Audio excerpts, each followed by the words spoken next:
ओम नीलांजनम समाभासं रविपुत्रं यमाग्रजं छायामार्तंड संभूतं तं नमामि शनिश्चरम्। नमस्कार, स्वागत है आपका आचार्यवाणी में। मैं आचार्य विक्रमादित्य आपके साथ हूँ। आज का विषय हमारा जो है तुला राशि वालों के लिए कैसा रहेगा शनि का मार्गी होना। देखिए, शनि आपकी राशि के अनुसार तुला राशि वालों योग कारक ग्रह माने जाते हैं और 30 वर्ष बाद आपकी राशि में बड़ा अद्भुत प्रकार का योग बनाने वाले हैं। योग कारक हो गए तो शुभ हो गए, शुभ हो गए तो समस्त प्रकार से कल्याण के योग बनाने वाले हैं। और आपकी राशि में 30 वर्ष बाद ये योग बन के आया है। आपके पंचम भाव में वक्री चल रहे थे, अब मार्गी हो गए हैं। और ये भाव आपके लिए इतना इंपॉर्टेंट है, बुद्धि का भाव, संतान का भाव, अनेक प्रकार से ये भाव महत्वपूर्ण रहता है।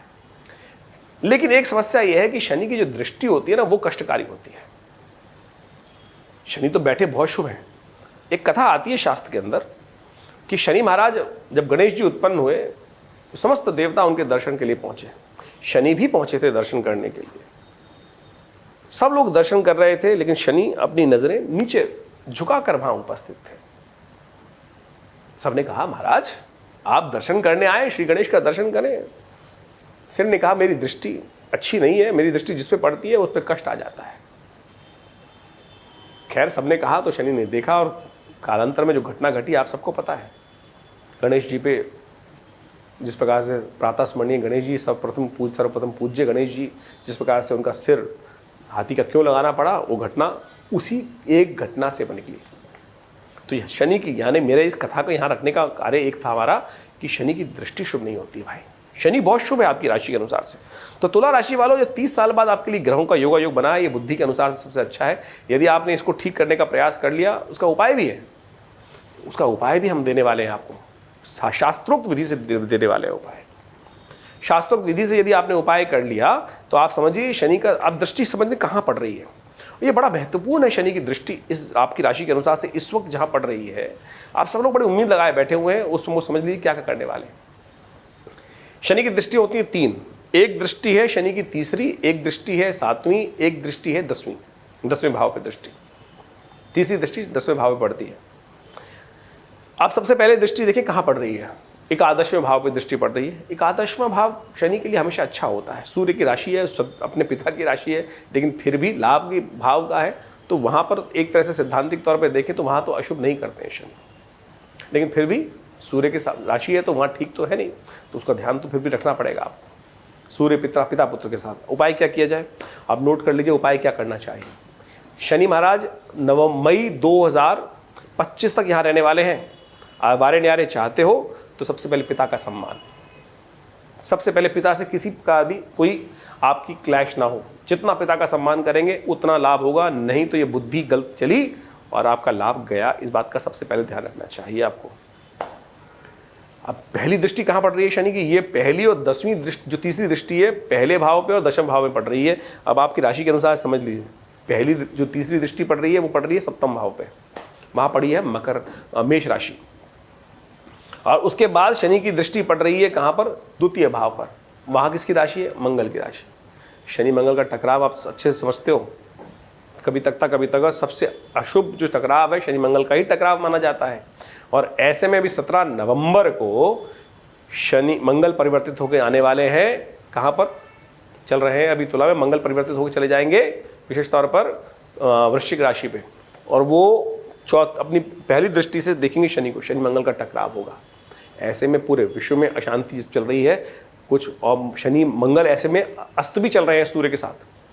तो ये ध्यान रखना है आपको विशेष तौर पर। एक बात ध्यान रखिएगा, क्योंकि पारिवारिक स्थिति में भी जो शादीशुदा लोग हैं, परिवार पत्नी साथ साथ परिवार में अशांति का वातावरण बन सकता है, उठापटक का वातावरण बन सकता है, मनमुटाव हो सकता है। और यदि आपका जीवन साथी आपसे रुष्ट हुआ, आपके मनमुटाव हुए, तो आपका भाग्य 1 महीने के लिए सो जाएगा। इस बात का ध्यान रखना। सबसे पहले इन सब चीज़ों को ध्यान रखने का प्रयास करें। लोग भारी रूप से देखने का प्रयास करते हैं, लेकिन ठीक वास्तविक तौर पर समझ नहीं पाते हैं। अब शनि की दृष्टि कहाँ पड़ी, हमने आपको समझाने का प्रयास किया। तो ये शनि की दृष्टि जो है, शनि का स्थान बहुत शुभ है। शनि आपकी राशि के अनुसार से योग कारक है, लेकिन शनि की दृष्टि का क्या करोगे भाई, तो उसको भी समझने का प्रयास करना चाहिए। अब एक कथा आती है शास्त्र के अंदर कि जब कहा जाता है कि महाराज दशरथ, उपाय बता रहे हैं हम आपको क्या करना चाहिए उपाय, ये तो हमने आपको सैद्धांतिक तौर पे समझाने का प्रयास किया कि शनि ने क्या क्या करना है आपके लिए, लेकिन अब आप समझ लीजिए कि शनि को ठीक कैसे कर सकते हैं। ऐसा तो कोई डायग्नोज करने का फायदा ही नहीं है कि जिसका रेमेडी आपके पास ना हो। और हमारे शास्त्र कहीं भी हमारे आपको अधूरा नहीं छोड़ते। ज्ञान की आवश्यकता होनी चाहिए, आपको समझ की आवश्यकता होनी चाहिए, कहीं ना कहीं अध्ययन होना चाहिए। तो सब प्रकार से शास्त्र में एक कथा आती है कि एक बार महाराज दशरथ देवासुर संग्राम के लिए आकाश मार्ग से जा रहे थे और रास्ते में केकई साथ में थी, उनके रथ में जाते हुए शनि के दर्शन उन्हें रास्ते में हुए। उन्होंने कहा शनि महाराज की दृष्टि पड़ रही है और शनि की दृष्टि तो बड़ी कष्ट देने वाली है, अब इनसे बचकर कैसे निकला जाए, बच के जाए और शनि की दृष्टि पड़ रही है तो सब कुछ अहित हो जाएगा। तब कहा जाता है कि महाराज दशरथ ने उसका दिव्य उपाय निकाला। एक स्तोत्र है, उसका पाठ किया जिसको कहा जाता है शनि स्तोत्र, वो हम सुनाएंगे आपको। और उस स्तोत्र का पाठ करके जब शनि की शनि की खासतौर पर उनकी उन्होंने वंदना करी तो शनि इतने प्रसन्न हुए। एक ही स्तोत्र है पूरे शास्त्र के अंदर जो महाराज शनि के लिए किया जाता है, दशरथ कृत शनि स्तोत्र।